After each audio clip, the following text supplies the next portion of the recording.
Rencana akuisisi kapal selam baru oleh Indonesia yang telah dijajaki sejak awal 2020 seolah menemui titik klimaks ketika Kementerian Pertahanan mengajukan permintaan pengadaan sejumlah kapal selam 850 ton kepada Kementerian Perencanaan Pembangunan Nasional atau Bappenas dan Kementerian Keuangan pada akhir Agustus 2021 lalu.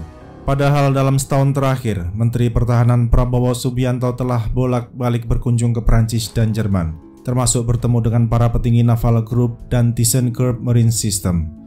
Pun para eksekutif galangan kapal selam Prancis dan Jerman telah berulang kali berkunjung ke Jakarta untuk bertemu dengan para pejabat senior Kementerian Pertahanan guna mendiskusikan rencana Indonesia membeli kapal selam baru.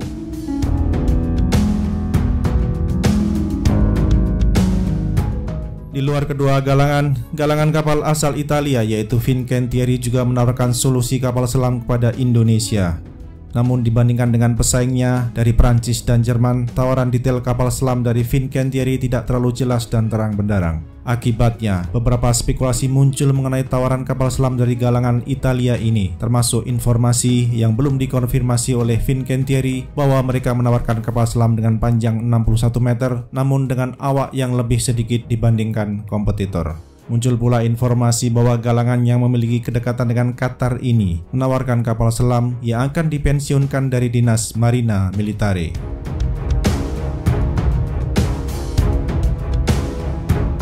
Indonesia pun melirik kemungkinan Turki untuk memasok kapal selam. Delegasi Indonesia termasuk Menteri Pertahanan telah beberapa kali melawat ke negeri yang terletak di Asia dan Eropa ini. Sebaliknya, tim dari galangan Turki pun telah berkunjung ke Indonesia guna mengejar peluang bisnis yang tersedia di depan mata. Namun berbeda dengan kompetitornya dari Eropa, kemampuan Turki mengekspor kapal selam ke Indonesia akan tergantung pada lisensi ekspor yang diberikan oleh Jerman sebagai OEM kapal selam yang diproduksi oleh Ankara.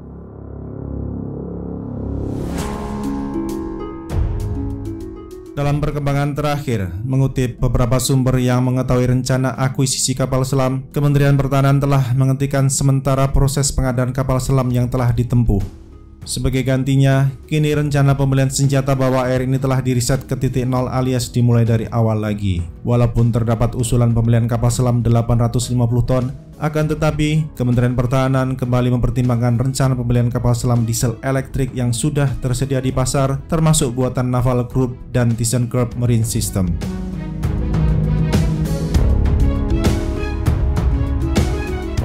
Lalu bagaimana peluang Naval Group dengan kapal selam kelas Scorpion untuk memenuhi kebutuhan Indonesia? Dibandingkan dengan para kompetitornya, Naval Group telah berinvestasi lebih banyak di Indonesia selama setahun terakhir agar Scorpion menjadi submarine of choice. Investasi yang dimaksud adalah lobby-lobby intensif yang dilakukan oleh Naval Group melalui berbagai pertemuan dengan Kementerian Pertahanan maupun dengan industri pertahanan seperti PT PAL Indonesia. Intensitas lobby Naval Group jauh lebih tinggi daripada ThyssenKrupp Marine System, bahkan hingga kini belum ada sinyal kuat Indonesia akan membeli kapal selam buatan Jerman.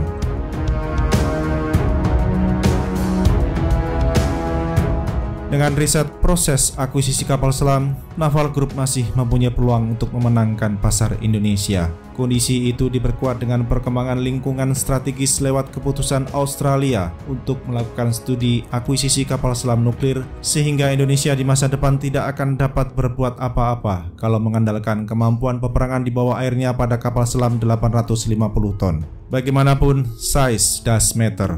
Mengutip beberapa sumber, Naval Group terus melakukan lobby kepada pihak-pihak terkait di Indonesia untuk menggolkan Scorpion.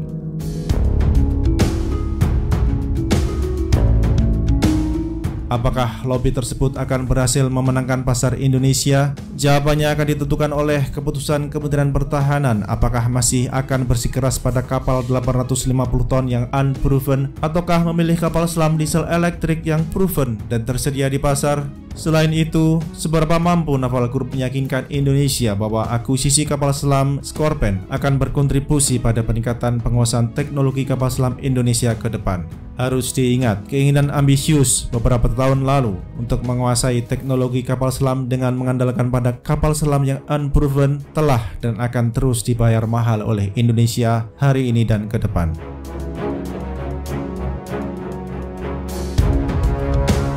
Kita nantikan dalam beberapa bulan ke depan bagaimana proses pengadaan kapal selam Indonesia yang saat ini telah diriset ke titik nol. Dengan riset, semua calon pemasok mempunyai peluang yang sama untuk menang. Akal sehat dalam pengambilan keputusan perlu dikedepankan dalam pengadaan kapal selam sehingga kegagalan program kapal selam Unproven beberapa tahun silam tidak terulang lagi.